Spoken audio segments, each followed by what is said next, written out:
Hi everyone, in this tutorial I am going to introduce HTML5. Let's watch this amazing video.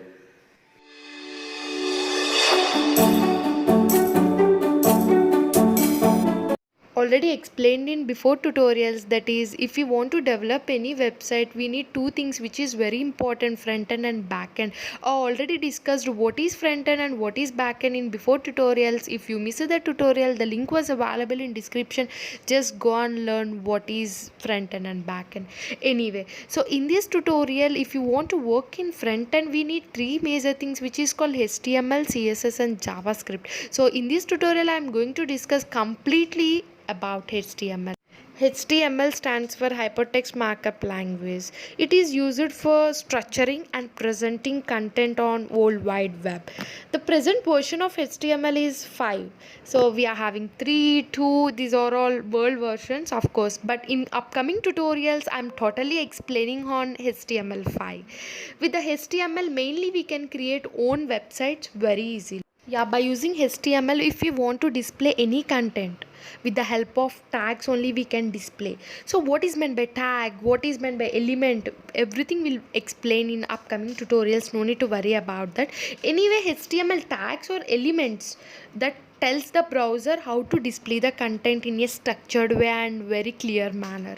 So many tags are available in HTML, so like predefined tags. By using that tags we can do miracle. Here we are having some of the important tags in HTML, which is like head tags, text formatting tags, link tags, list tags, table, form, scripting, images and object tags. Everything we'll discuss in upcoming tutorial. Anyway, I'm saying that what are the tags are available in HTML, that's it. So here table tags is used for to create a tables, and image tags is used for to create any image, and like all the tags for has own importance. And every tag has start tag as well as end tag.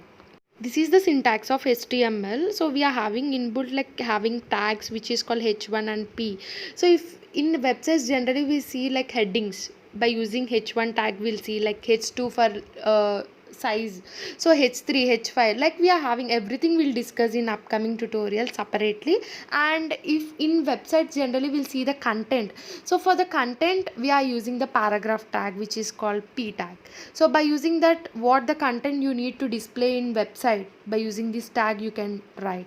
And many tags are available, so every tag will discuss very clearly in upcoming tutorials.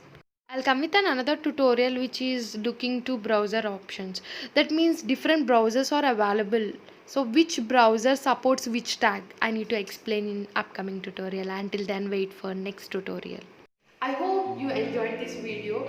I'll come with the new videos and new tutorials for you. And if you're not subscribed to my channel, just hit that subscribe button and give a like and share, and also just comment in comment section. Definitely I'll give reply to your comments. Thank you for watching this.